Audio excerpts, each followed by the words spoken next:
스페인 마드리드의 한 엘리트 의사가 SNS에 올린 충격적인 글 하나가 전 세계를 뒤흔들고 있습니다. 청진기 2번이면 한국에서 황제처럼 살 수 있다.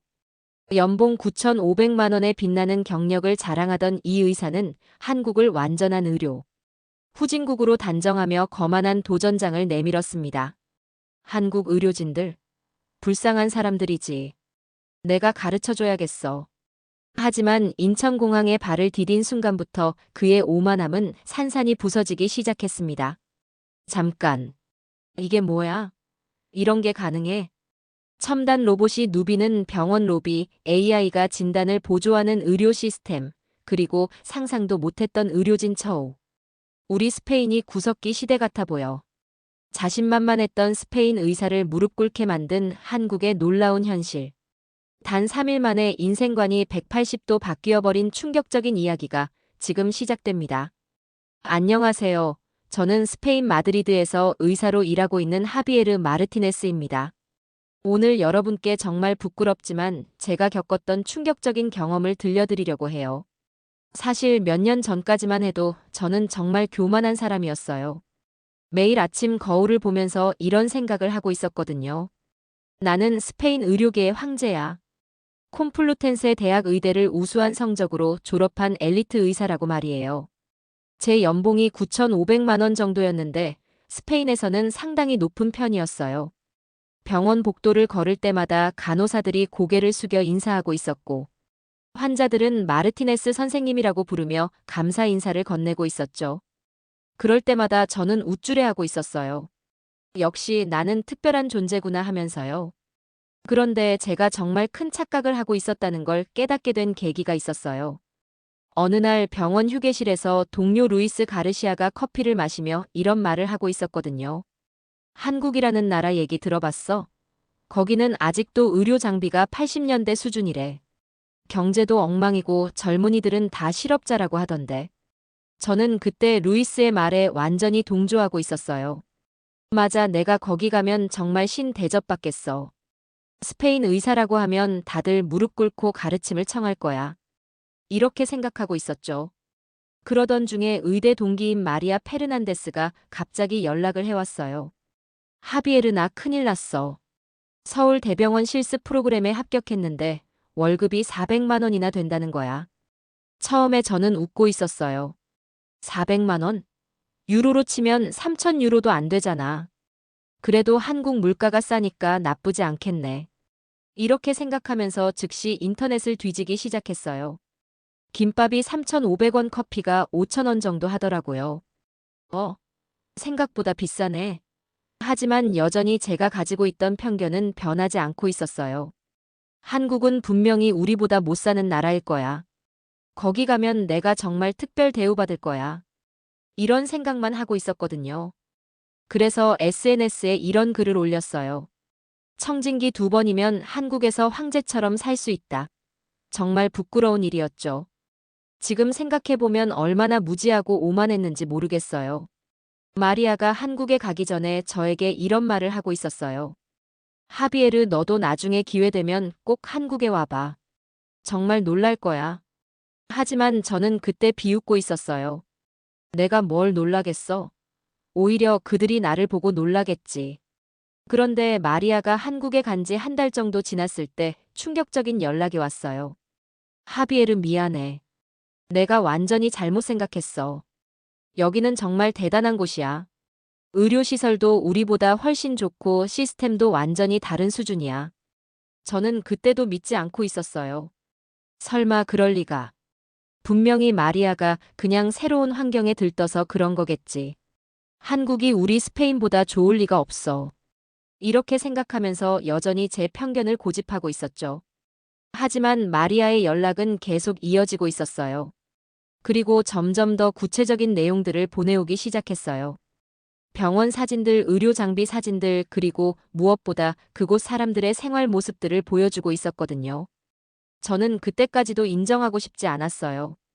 분명히 일부 지역만 그럴 거야. 전체적으로는 우리가 더 앞서 있을 거야.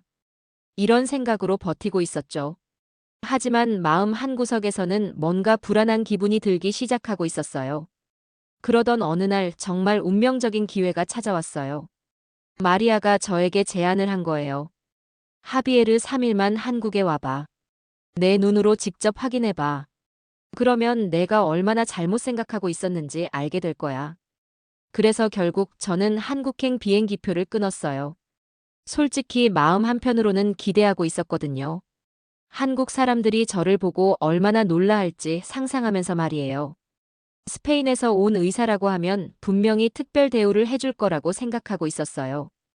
비행기 안에서도 계속 상상하고 있었죠. 인천공항에 내리는 순간부터 사람들이 저를 신기하게 바라볼 거고, 스페인 의사라고 하면 다들 와 대단하시네요 하면서 존경하는 눈빛을 보낼 거라고 말이에요. 정말 어리석은 생각이었죠. 드디어 인천공항에 도착했어요. 비행기에서 내려서 입국장으로 걸어가고 있는데 뭔가 이상하더라고요. 공항이 너무 화려한 거예요. 천장이 정말 높고 예술 작품처럼 아름답게 만들어져 있었어요. 바닥은 거울처럼 반짝반짝 빛나고 있었고요. 이게 뭐지? 저는 당황하기 시작했어요. 분명히 낙후된 나라라고 들었는데 공항이 왜 이렇게 멋있지? 하지만 곧 스스로를 달래고 있었어요. 아, 맞다. 공항은 나라의 얼굴이니까 여기만 특별히 꾸며놓은 거구나. 면세점 구역을 지나가면서 더 놀랐어요.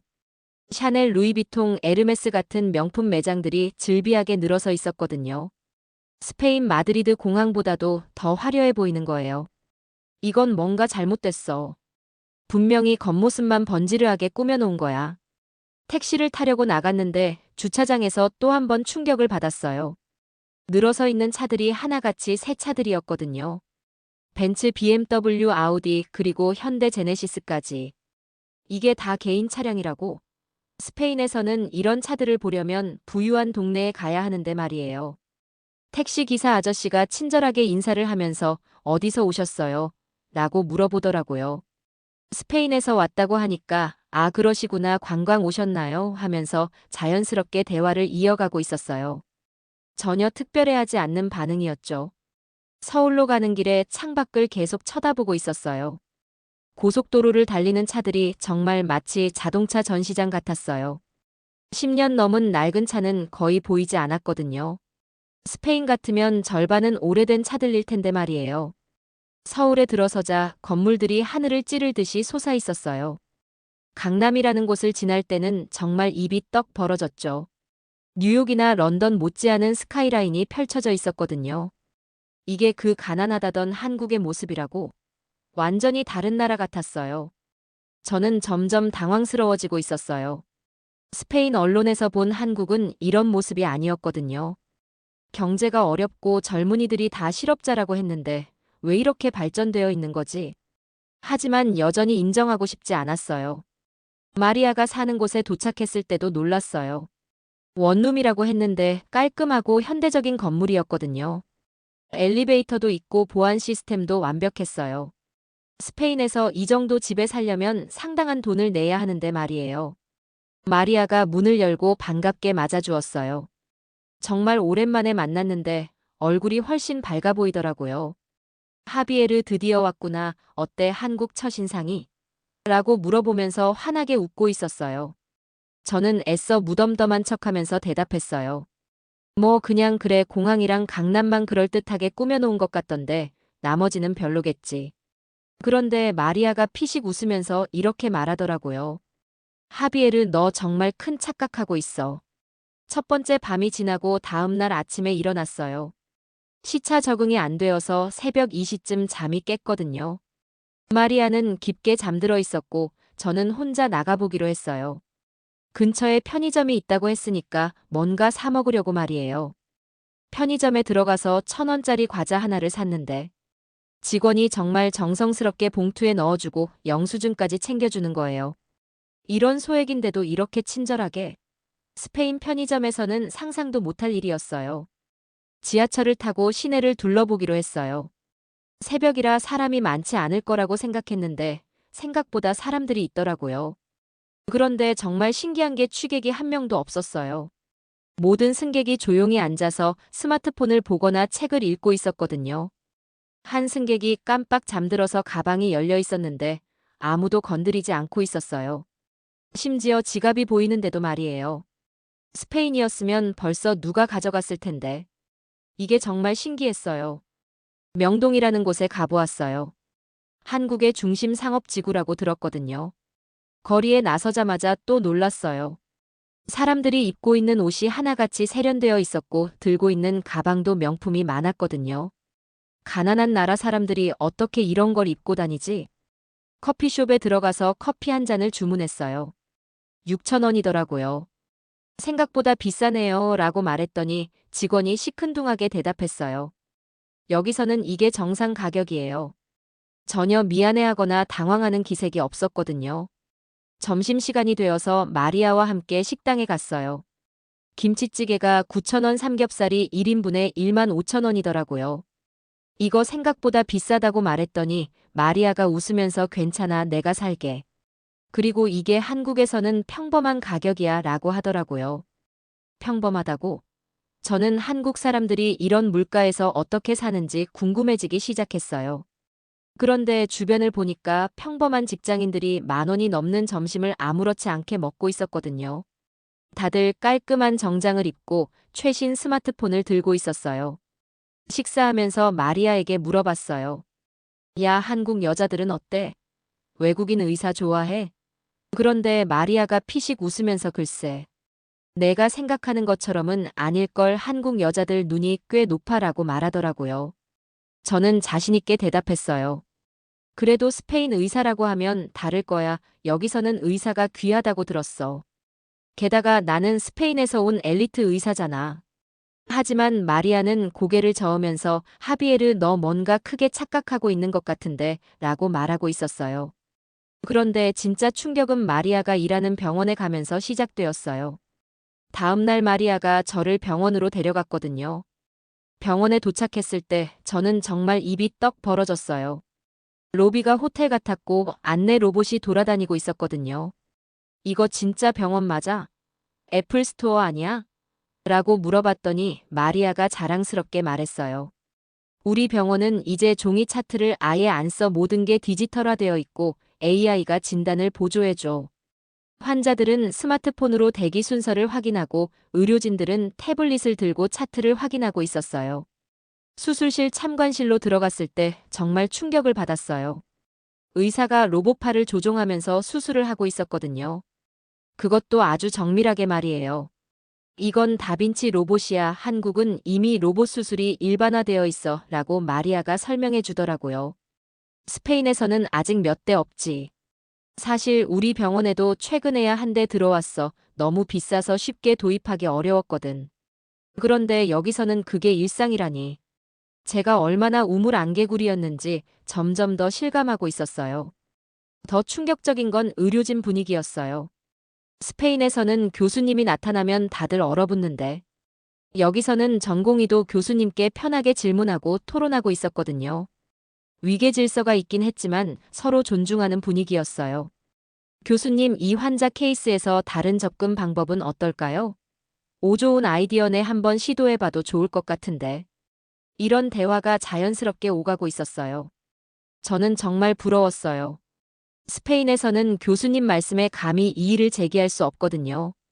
점심시간에 의사 휴게실에 갔더니 또 놀랐어요.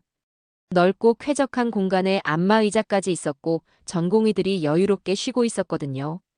커피 머신에서는 다양한 종류의 커피가 무료로 제공되고 있었고 과일과 간식도 늘 준비되어 있었어요. 너희 진짜 이렇게 쉬어도 돼? 라고 물어봤더니 당연하지, 의사도 사람인데 쉬어야지, 근무시간 지키는 것도 엄격하고. 스페인처럼 밤새워 일하는 거 여기서는 불법이야 라고 대답하더라고요. 불법이라고? 스페인에서는 48시간 연속 근무도 흔한데 그게 의사 수련의 일부라고 배웠는데 쉬면 나약해진다고 혼나기도 하고. 마리아가 고개를 저으면서 그건 인권 침해야. 피곤한 의사가 어떻게 제대로 된 진료를 하겠어. 한국은 의사의 근무 환경도 중요하게 생각해. 그래야 환자에게도 좋은 진료를 할 수 있으니까 라고 말하더라고요. 병원 구내식당에서 점심을 먹었는데 또 한 번 놀랐어요. 뷔페 형식으로 다양한 메뉴가 준비되어 있었고 맛도 훌륭했어요. 가격은 5,000원 직원이면 더 할인받을 수 있다고 했죠. 이게 매일 메뉴야? 응, 영양사가 직원들 건강 생각해서 메뉴를 짜 샐러드바도 있고 과일도 신선해. 스페인 병원 구내식당은 그냥 싸구려 도시락 수준인데 맛도 없고 영양도 엉망이고 그냥 배만 채우는 수준이에요. 의사들 건강은 아무도 신경 안 써요. 오후에 다시 병원을 둘러보면서 저는 계속 놀라움을 감출 수 없었어요. 환자 대기실은 카페처럼 편안했고 아이들을 위한 놀이방도 있었거든요. 화장실은 호텔 수준으로 깨끗했고 손소독제가 곳곳에 비치되어 있었어요. 이런 병원이라면 나도 일하고 싶다. 환자들도 행복하고 의사들도 행복한 병원. 스페인에서는 꿈도 못 꿀 일이었어요. 병원 견학을 마치고 나오면서 저는 착잡한 심정이었어요. 마리아가 물어봤죠. 어때 한국 병원 보니까? 솔직히 충격이야. 우리 병원이 구석기 시대 같아 보여 스페인이 의료 선진국이라고 믿었는데 완전 착각이었어. 그날 저녁 마리아의 동료들과 함께 회식을 했어요. 한국 전공의들과 이야기를 나누면서 더욱 충격을 받았죠. 저희가 실습생 받는 월급이 400만 원인 게 그렇게 놀라워요? 라고 한 전공의가 물어보더라고요. 저는 한숨을 쉬며 대답했죠. 스페인에서는 실습생은 거의 무급이거든요. 용돈 수준으로 받아요. 전공의가 되어도 300만 원 정도고요. 헐, 그게 말이 돼요. 그 돈으로 어떻게 생활해요? 가족이 지원해주거나 아르바이트를 하죠. 의사가 되기 전까지는 다들 가난하게 살아요. 한국 의사들이 서로 눈을 마주치며 놀라워했어요. 그들에게는 상상도 못할 일이었나 봐요. 한국은 전공의도 기본 5천만 원은 받아요. 야간 수당이나 휴일 수당 합치면 더 받고요. 그래도 일이 힘들어서 불만이 많긴 하지만요. 라고 하더라고요. 5천만 원 스페인 돈으로 치면 거의 4만 유로가 넘는 돈이에요. 스페인에서는 과장급이나 받을 수 있는 월급이죠. 더 놀라운 건 환경 이야기였어요. 주당 80시간 넘게 일하면 병원이 처벌받아요. 그래서 근무 시간 철저히 지켜요. 80시간도 많다고요? 우리는 100시간도 흔하게 일하는데. 그리고 휴가도 보장받아요. 1년에 20일은 기본이고 병가도 따로 있어요. 휴가가 20일? 저는 믿을 수 없었어요. 스페인에서는 1년에 7일 정도가 전부인데 그마저도 눈치 보여서 제대로 못 쓰는 경우가 많거든요. 그날 밤 숙소로 돌아가는 길에 저는 마리아에게 물어봤어요. 너 정말 여기 남을 거야? 응, 이미 결심했어. 한국에서 전문의 자격 따고 여기서 살 거야. 부럽다. 나도 그러고 싶은데. 그 다음 날은 마리아가 쉬는 날이라 함께 서울 시내를 돌아다녔어요. 명동, 강남, 홍대를 거치면서 저는 계속 놀라움을 금치 못했죠. 거리는 활기차고 깨끗했고 사람들의 표정은 밝았어요. 무엇보다 질서정연한 모습이 인상적이었거든요. 점심을 먹으러 한식 뷔페에 갔어요. 1만 5천 원이라는 가격에 처음엔 비싸다고 생각했지만 음식의 종류와 질을 보고는 오히려 싸다는 생각이 들었어요. 수십 가지 반찬과 국찌개 구이까지 마음껏 먹을 수 있었거든요. 와, 이게 다 1만 5천 원이라고? 스페인이면 이 정도 뷔페는 3만 원은 줘야 해. 그때 놀라운 광경을 목격했어요. 한국 사람들은 음식을 딱 먹을 만큼만 담더라고요. 그리고 남기는 사람이 거의 없었어요. 스페인 뷔페에서는 일단 접시에 산더미처럼 쌓고 보는데 말이에요. 먹다가 맛없으면 그냥 남기고요. 한국 사람들은 왜 이렇게 조금씩 담아? 돈 아깝지 않아? 마리아가 설명해줬어요. 음식 낭비하지 않으려고 그래 필요한 만큼만 가져가고. 부족하면 다시 가져오는 거야. 음식물 쓰레기 줄이는 문화가 정착됐어. 식사를 마치고 계산대로 가는데 믿을 수 없는 일이 일어났어요. 제가 가방을 의자에 두고 온 거예요. 여권이랑 지갑, 핸드폰까지 다 들어있는 가방을요. 아, 큰일 났다. 가방을 놓고 왔어. 완전 패닉이었어요. 스페인이면 벌써 누가 가져갔을 텐데 한국도 마찬가지겠지. 세상 어디나 도둑은 있으니까. 그런데 마리아는 침착했어요. 괜찮아. 아마 그대로 있을 거야. 빨리 가서 확인해보자. 그대로 있을 리가 없어. 벌써 1시간이나 지났는데. 하지만 다시 뷔페로 달려갔죠. 직원에게 물어보니 너무나 당연하다는 듯이 카운터 뒤에서 제 가방을 꺼내주는 거예요. 손님 가방 맞으시죠? 확인해보세요. 열어보니 정말 하나도 빠진 게 없었어요. 현금도 그대로, 여권도 그대로, 심지어 동전 하나까지 그대로였어요. 이게 어떻게 가능하죠? 아무도 안 가져갔다고요? 직원이 웃으며 대답했어요. 당연하죠. 남의 물건인데요. 주인이 찾으러 올 때까지 보관하는 게 당연한 거 아닌가요? 그 순간 제 머릿속에서 뭔가가 와르르 무너졌어요. 내가 살던 세상의 상식이 여기서는 비상식이었고, 여기에 당연함이 내게는 기적이었던 거죠. 마리아가 말했어요. 이게 한국이야. 서로를 믿고 존중하는 사회, 남의 물건에 손대지 않는 게 당연한 사회. 사흘째 되는 날, 저는 한강공원 벤치에 앉아 지난 경험을 되돌아보며 눈물을 흘렸어요. 내가 얼마나 우물안개구리였는가, 의사로서만 아니라 한 인간으로서 존중받는 사회. 그때 결심했어요. 나도 여기서 일하고 싶다, 진짜 의사가 되고 싶다고 말이에요. 스페인으로 돌아간 저는 마리아의 조언대로 한국어 공부와 한국 의사 국가고시 준비에 착수했어요. 루이스는 한국어 배워서 뭐 하냐며 비웃었지만 저는 흔들리지 않았어요. 1년간의 노력 끝에 한국어 시험에도 합격하고 여러 병원에 지원했어요. 드디어 기회가 왔습니다. 6개월 연수 후 정식 채용이라는 조건부 합격 통보를 받았어요. 한국에 돌아온 저는 연수 의사로서 전자차트 AI 시스템을 배우고 환자 중심 진료 방식을 체득했어요. 동료들과의 팀워크도 경험하면서 진정한 의사로 성장할 수 있었죠. 가장 보람찼던 순간은 응급실에서 교통사고 환자를 침착히 돌봐 성공적으로 수술을 마친 뒤였어요. 보호자가 눈물로 감사 인사를 전했을 때 이제야 진짜 의사라는 자부심을 느낀다고 생각했어요. 현재 저는 한국에서 정식 의사로 자리 잡았으며 전문의 시험을 준비하고 있어요. 향후에는 스페인 동료들에게도 한국식 환자 중심 의료진 존중 문화를 전파하고 싶은 꿈을 키우고 있습니다. 초기에 편견을 드러냈던 루이스도 제 한국 경험담을 듣고 나도 기회가 되면 꼭 가보고 싶다고 말하더라고요. 청진기 2번으로 한국을 정복하겠다던 오마는 깨달음의 계기가 되었고, 저는 오늘도 한국에서 진짜 의사로 성장하고 있습니다. 오늘의 사연은 여기까지입니다. 한 명의 오만한 스페인 의사가 겪은 이 놀라운 변화는 우리에게 소중한 깨달음을 줍니다. 우리가 당연하게 여기는 일상이 사실은 얼마나 특별한 것인지 말입니다. 깨끗한 거리, 질서정연한 교통문화, 남의 물건을 건드리지 않는 시민의식. 이 모든 것들이 하루아침에 만들어진 게 아닙니다. 수십 년간 우리 모두가 함께 만들어온 소중한 자산이죠. 첨단 의료 시스템과 환자를 존중하는 문화, 의료진의 인권을 보장하는 제도들도 마찬가지입니다. 우리는 때로 우리 자신을 과소평가하곤 합니다. 다른 나라가 더 좋아 보이고 우리는 부족해 보이기도 하죠. 하지만 이 스페인 의사의 이야기는 우리에게 말해줍니다. 우리가 살고 있는 이 나라가 얼마나 놀라운 곳인지를요. 물론 아직도 개선할 점들이 많습니다. 하지만 우리가 이룬 성취들을 인정하고 자부심을 가져도 좋지 않을까요? 그리고 이런 소중한 문화를 더욱 발전시켜 나가는 것, 그것이 바로 우리의 몫입니다. 서로를 믿고 존중하는 사회, 전문가를 인정하고 배려하는 문화, 질서와 배려가 살아있는 공동체. 이런 가치들을 지키고 발전시켜 나갈 때 우리는 진정한 선진국이 될 수 있을 것입니다. 지금까지 긴 영상 시청해 주셔서 감사합니다. 다음 영상에서 찾아뵙겠습니다.